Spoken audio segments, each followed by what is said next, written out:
أعوذ بالله من الشيطان الرجيم. بسم الله الرحمن الرحيم. يا أيها الذين آمنوا كتب عليكم الصيام كما كتب على الذين من قبلكم لعلكم تتقون. صدق الله العظيم. مولا صل وسلم دائما أبدا على حبيبك خير خلق كلهم.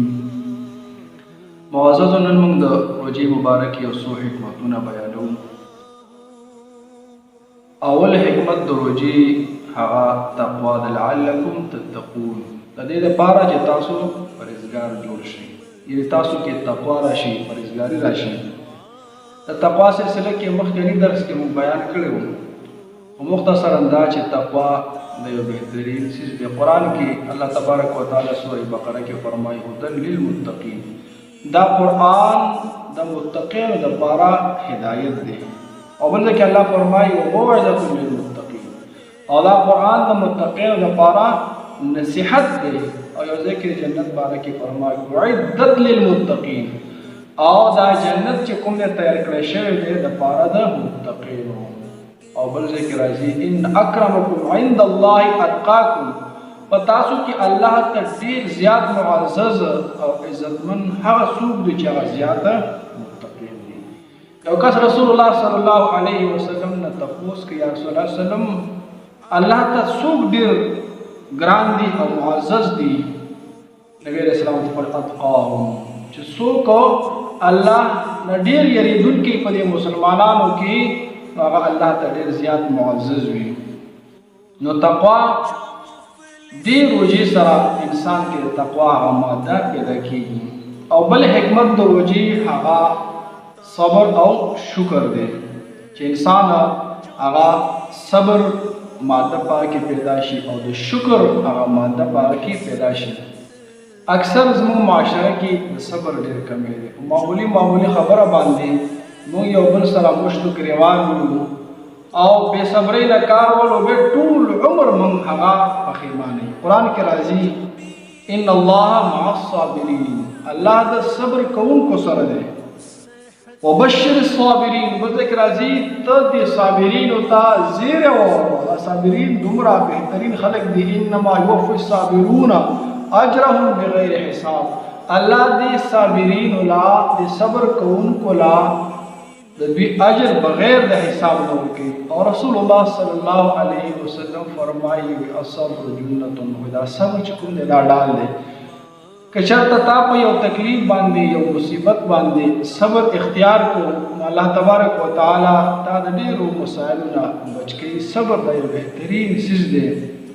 نو د روزې سره انسان کې د صبر هغه ماده پیدا کېږي. ټوله ورځ هغه لوږه تنده برداشت کړي.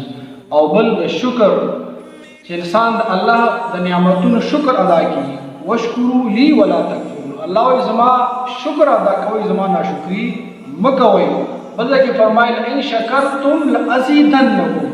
که چېرته تاسو زما شکر ادا کړو زه به انعامات نور هم زیات کړم.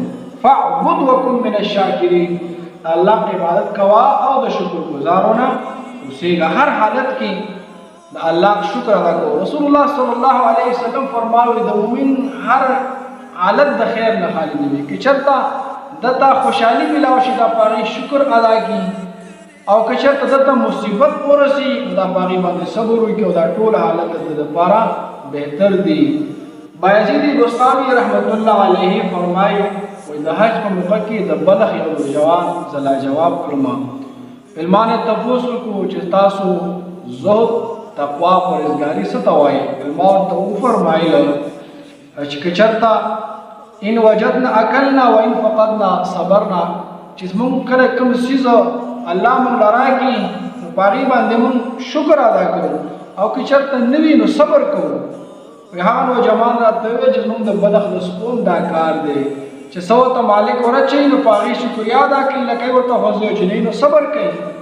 البته ما تپوس وکړو چې ستاسو په نسبت باندې زهد څه ته وایي؟ تقوا پرهیزګاري څه ته وایي؟ نو هغه راته قال ان فقدنا شکرنا. چې کله موږ الله موږ له سره نه کړي نو شکر ادا کوو. و ان وجدنا اثرنا. او که چېرته موږ له الله راکړي نو بیا په نورو باندې ایثار کوو، نورو خلکو له ورکوو.